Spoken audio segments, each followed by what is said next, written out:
Very important current affairs or the information every student should learn now is एक system है कफाला जो 1950 से Saudi Arabia है, Muslim countries जहाँ पर भी गल्फ कंट्रीज है जहाँ पर कि ऑयल प्रोडक्शन होता है, इन सब कंट्रीज में एक सिस्टम फॉलो होता था. The law was called kafala. ये अब it is no more like practicing in 2 countries. First Kuwait ने इसको हटाया और अब सऊदी अरेबिया ने भी इसको हटा दिया है. अब जो है ये सिस्टम क्या है और इसका बड़ा इम्पैक्ट क्या होगा, और स्पेशली इंडियंस पे, भारतीयों पर इसका बहुत ही ज्यादा इम्पैक्ट है.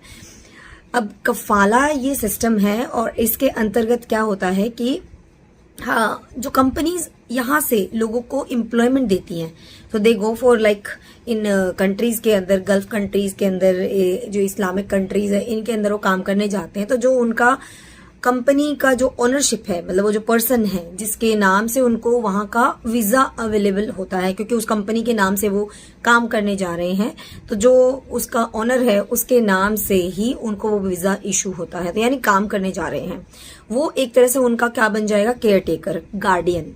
ये जो है ये पर्सन जो ओनर है उस कंपनी का, उसको बोलते हैं कफिल, और उसी से वर्ड बना है कफाला. तो ये कफाला जो लॉ है इसके अंतर्गत वो पर्सन इस मजदूर का, जो भारतीय मजदूर है, किसी और देश का भी हो सकता है पर मैं भारतीयों से कॉन्टेक्स्ट में इसको जोड़ के बता रही हूँ, तो वो उसका ओनरशिप आ जाती है. यानी एक तरह से उसका वो गार्डियन है, स्पॉन्सर है. ठीक है, क्योंकि आप उसकी कंपनी के थ्रू जा रहे हैं तो एंट्री वीजा और एग्जिट वीजा दोनों उसके कंट्रोल में होता है. अब इसमें ये जो कफाला वाला जो कानून था ये कहता था कि you are bound to this owner. तो अब आप इसको जो है ये नहीं कर सकते कि आप एंट्री कर गए, अब आपको वहां पे देखा, अरे मैं तो इससे बेटर कंपनी को डिजर्व करता हूँ, या मैं प्रमोशन चाहता हूँ, मैं दूसरी जॉब चेंज करना चाहता हूँ. तो कफाला की वजह से एज अ वर्कर आपके पास कोई राइट्स नहीं होते हैं, क्योंकि वीजा आपको उस ओनर ने दिलाया है, उस कंपनी ने दिलाया है. तो वो ओनर जो है वो आपका सिर्फ गार्डियन नहीं, एक तरह से मालिक बन गया है. ये देखा जाए तो ह्यूमन राइट्स के अगेंस्ट है, क्योंकि आप जब तक उसके कंपनी में काम कर रहे हैं यू शुड बी लाइक कि आप उसके रूल्स को फॉलो करें. अगर उसके देश में ही आपको दूसरी कोई कंपनी बेटर अपॉर्चुनिटीज दे रही है, बेटर एटमॉस्फेयर दे रही है, और आप उसको चेंज करना चाहते हैं तो उसमें कोई बुराई नहीं है. लेकिन ये एक तरह से रिस्ट्रिक्ट करता है, और वो आपकी, अगर आपने कुछ ऐसा किया कि नहीं मैं चेंज करना चाहता हूँ और आपकी मंशा उनको पता लग गई, वो इंटेंशंस आपको आपकी कि आप जॉब चेंज करना चाहते हैं, तो वो आपकी एग्जिट वीजा को कैंसिल कर सकता है, आपके वीजा को ही कैंसिल कर देगा. इससे क्या होगा, वहां पर आपका रहना गैर कानूनी हो जाएगा, आपको वहां जेल हो सकती है, आपको डिपोर्ट किया जा सकता है. तो एक तरह से ब्लैकमेलिंग हो जाएगी, तो which is really really not right. एक तरह से आप कफाला कानून के तहत, अगर सिंपल वर्ड्स में कहूं तो आप एक बंधुआ मजदूर हो जाते हैं. ऐसे बहुत सारे भारतीय जो हैं वहां पर अटक जाते हैं, क्योंकि एग्जिट वीजा भी इन्हीं कंपनीज के हाथ में होता है. अगर आपसे कंपनी नाराज है तो आपके एग्जिट वीजा को जो है वो थ्रेट कर सकती है. इससे ना तो आप उस देश में कहीं और जा सकते हैं और ना ही अपने देश में वापस आ सकते हैं. तो एक तरह से देखा जाए तो ये एक ह्यूमन राइट्स वायलेशन है पूरी दुनिया में. अब क्या हो रहा है, चेंज क्या हो रहा है वर्ल्ड ऑर्डर में, कि अब इन कंट्रीज को जो है सिर्फ तेल नहीं, दुनिया के साथ आगे बढ़ना है, क्योंकि तेल की लिमिटेशन है भाई. तेल तो एक लिमिट तक ही मिलेगा ना, उसके बाद तो खत्म हो जाएगा. तो इसके चलते जब पीछे इंटरनेशनल गेम्स की मेजबानी करनी थी तो कुवैत ने ये वाला कानून हटा दिया था. अब सऊदी अरेबिया ने भी हटाया है, क्योंकि सऊदी अरेबिया भी आप देखोगे तो पूरे कंट्रीज में मॉडर्नाइज होने की सबसे ज्यादा तेज स्पीड में है. तो ये एक अच्छी बात है, और आई थिंक कुवैत का जितना असर नहीं हुआ, सऊदी अरेबिया का ज्यादा असर होगा इन मुस्लिम कंट्रीज के ऊपर, इन गल्फ कंट्रीज के ऊपर, क्योंकि सऊदी अरेबिया को एज अ आइडल ये लोग मानते हैं, मतलब ओरिजिन मानते हैं, इनके होली प्लेसेस भी यहीं पर हैं. तो आई होप इसका असर ये होना चाहिए कि इस तरह का ये जो कानून है, जो वर्कर्स को, जो लोगों को, स्पेशली अगर हम कहें तो हम भारतीयों को जोड़ के देखें तो भारतीयों को वहां पे बंधुआ मजदूर बना के जब रखा जाता है वो चीज खत्म हो जाएगी. तो अगर आप वहां चले जाते हैं, अब ये जो है लॉ हट गया है, तो इसका फायदा ये होगा कि अगर आप भारतीय वहां पे काम कर रहे हैं तो कफाला का हटने से अगर उनको वहां पे कोई अपॉर्चुनिटी अच्छी मिलती है तो वो चेंज कर सकते हैं, शिफ्ट कर सकते हैं दूसरी जॉब में. इससे उनकी जॉब सिक्योरिटी भी रहेगी और एक बेटर एनवायरनमेंट में वो काम भी कर पाएंगे. तो इस तरीके से इस लॉ को हटाना काफी पॉजिटिव साइन है. अब इसको जो है वर्ड को मैं इसका मिसयूज बताती हूँ आपको, इससे भी बुरा मिसयूज क्या होता है इस कफाला लॉ का।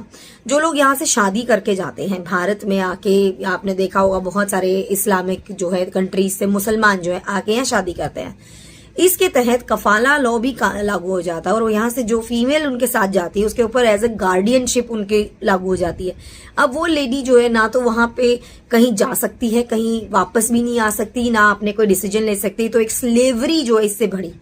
1950 में जब ये शुरू हुआ था तो ये एक तरह की सिक्योरिटी के लिए था कि भी वहां पे मजदूरों की जरूरत ज्यादा थी और ये आपस का कंपटीशन था उनका, वो सिनेरियो भी बहुत अलग था। लेकिन आज 21st सेंचुरी में इस तरह के कानून की कोई जगह नहीं होनी चाहिए। मैं ये चाहूंगी कि भाई इस तरह का जो टर्म है वो किसी भी तरीके से लागू नहीं होना चाहिए जहां पर लोगों को बंधुआ मजदूर बनाया जाए, क्योंकि बंधुआ मजदूर एक स्लेवरी ही तो है और तो कुछ नहीं। तो इट्स अ गुड नोट कि कफाला जैसा लॉ अब एबोलिश है, पर अभी सिर्फ 2 कंट्रीज में है। बाकी कंट्रीज ग्रेजुअली अगर दुनिया से जुड़ना चाहती हैं तो उनको ये हटाना पड़ेगा, क्योंकि कोई भी वर्कर इनके यहाँ पे काम करने के लिए डिस्करेज हो रहा है इस वजह से, क्योंकि ये गार्डियनशिप के नाम पे हैरेसमेंट जो है इस कानून के तहत की जाती है।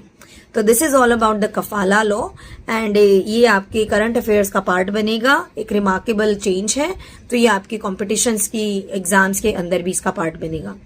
तो अगर आपको इन्फॉर्मेशन अच्छी लगी है तो कमेंट्स में बताइए कि आपको इस तरह की और इन्फॉर्मेशन कैसी लगती है, या फिर आप जानना चाहते हैं, या फिर कोई और टॉपिक जो आप चाहते हैं जिसपे मैं वीडियो बनाऊं। और अगर ये अच्छी लगी है तो लाइक करिए और चैनल को सब्सक्राइब जरूर कर लीजिएगा नए नए अपडेट्स के लिए। और अब this platform, social media platform is for your voice raising. तो आप जो इस वीडियो को देख रहे हैं, अगर आप कहीं पर भी ऐसा नहीं पाते कि मैं बात कहाँ करूं, तो आप कमेंट सेक्शन में अपनी बात रखा करें। चाहे वो बात किसी को पसंद आए नहीं आए, इससे आपको नहीं सोचना चाहिए, क्योंकि हर कमेंट एक एक्सप्रेशन ऑफ वर्ड्स है। बस हाँ, रिस्पेक्टफुल लैंग्वेज का ही यूज करिए कहीं पर भी, किसी भी कमेंट्स में आप लिखते हैं। और दूसरा, अपने थॉटफुलनेस को बढ़ाइए, अपनी थिंकिंग कैपेसिटी को बढ़ाइए और सोचिए कि आपके आसपास के वर्ल्ड में क्या हो रहा है। देखिए, अभी सबसे इंपॉर्टेंट टॉपिक भारत के अंदर जो चल रहा है वो आपका सोने चांदी वाला चल रहा है। और ये सोना चांदी का भाव जो है वो इतना आसान सिस्टम नहीं है। It is the highest complex system in the world where economies actually are fighting. और सबसे गुड न्यूज ये है कि भारत की इकोनॉमी जो है वर्ल्ड बैंक और IMF के द्वारा, इंटरनेशनल मॉनेटरी फंड के द्वारा भी ये कही गई है कि बुरे से बुरी हालत में भी भारत की इकोनॉमी जो है राइज करेगी 6.6% की दर से, जो दुनिया में बाकी कंट्री सिर्फ 2% पे सिमट के रह जाएंगी। देखिए, तो अपनी थॉट कैपेसिटी को बढ़ाइए, आसपास में दुनिया में क्या क्या हो रहा है उसको देखिए, सोचिए, समझिए, कंपेयर करिए। ठीक है, किसी की अगर कोई किसी आपके पसंद वाले इंसान की कोई बुराई कर रहा है, आलोचना कर रहा है, नेता की, पार्टी की, किसी की, तो उसको एज अ थॉट सुनिए, समझिए, अच्छा लगे अडॉप्ट करिए, नहीं अच्छा लगे तो लीव इट। ठीक है, तो मैं मिलती हूँ आपसे अगले वीडियो में। Till then bye bye. और ये आपको अपडेट कैसी लगी कमेंट्स में जरूर बताइएगा।